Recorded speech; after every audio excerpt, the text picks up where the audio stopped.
Right now, the man who supposedly rules Iran doesn't speak in public. He issues his commands through text messages. When he does appear on state broadcasts, the video is generated by artificial intelligence. There are conflicting intelligence reports about what is actually happening to Mojtaba Khamenei. Some Iranian officials claim he suffered only minor injuries. Other sources indicate he is in a semi-comatose state, attached to a ventilator, or has been secretly transferred to Moscow for emergency medical treatment. Yet, while the new supreme leader remains entirely out of public view, the Iranian state has managed to rapidly consolidate absolute power in his name. To understand how an unseen ruler took control of a country that violently overthrew its own monarchy decades ago, we have to look at the exact minute that put him on the throne. In March 2026, a joint U.S. and Israeli military operation targeted the Iranian capital. The entire strike lasted exactly 60 seconds. Those 60 seconds were the culmination of years of intelligence gathering. The CIA provided advanced communications interception and tracking data, mapping the movements of top officials. Meanwhile, Israel's Mossad relied on deeply embedded local agents who had built a minutely detailed file on the target's daily routines. The operation was designed to entirely decapitate the Iranian regime.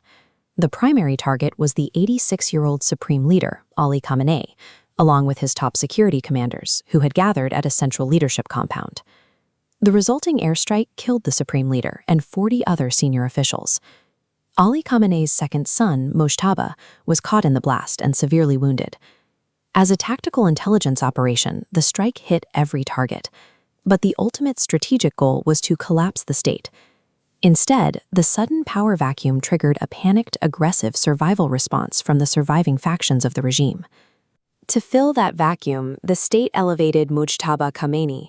Unlike his father or the founders of the Islamic Republic, Mojtaba is not a high-ranking religious scholar with a charismatic public following. He is instead a quiet, behind-the-scenes operator. His actual power comes from his deep historical ties to the military. He served in the Islamic Revolutionary Guard Corps during the Iran-Iraq War and eventually assumed de facto control over the Basij, a massive volunteer paramilitary force. Through the Basij, Mojtaba directed the state's response to domestic protests. Under his influence, the security forces violently suppressed anti-government demonstrations, resulting in the deaths of hundreds of civilians. Handing the title of supreme leader to the son of the previous ruler directly violates the foundational promise of the 1979 Islamic Revolution, which was fought to permanently abolish hereditary rule. The remaining leadership willingly abandoned their core religious ideology to install a military enforcer. When facing a threat to its very existence, the Iranian state relies entirely on brute force. We know this because they have done it before. In the summer of 1988, immediately following a grueling 8-year war with Iraq, the Iranian government was weak, exhausted, and vulnerable to internal collapse. The first supreme leader, Ruhollah Khomeini, issued a secret order.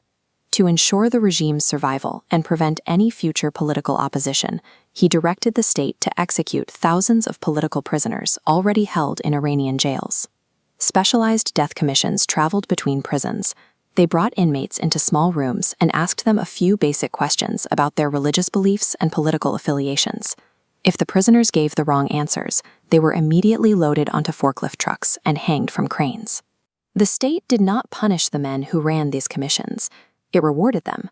Officials who orchestrated the 1988 executions were later promoted to the highest levels of the government, including the presidency. The lesson the Iranian state internalized in 1988 was straightforward. When the regime is wounded, its survival demands total violence, superseding all normal legal processes and ideological boundaries. In 2026, with the leadership compound reduced to rebel, the Revolutionary Guard activated that exact playbook. By law, the state relies on this structure. An 88-member assembly of experts debates and elects a new supreme leader.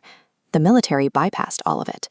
Facing strong opposition, the Revolutionary Guard forced a rapid, unanimous vote for Mojtaba Khamenei, silencing anyone who disagreed. For veteran intelligence analysts, this is the irony of the assassination operation. The strike did not liberate the country from its rulers. It simply stripped away the final facade of its religious republicanism. The Islamic Republic now functions entirely as a hereditary military dictatorship. Its legitimacy no longer comes from religious mandate, but from the raw enforcement power of the Revolutionary Guard, ruling in the name of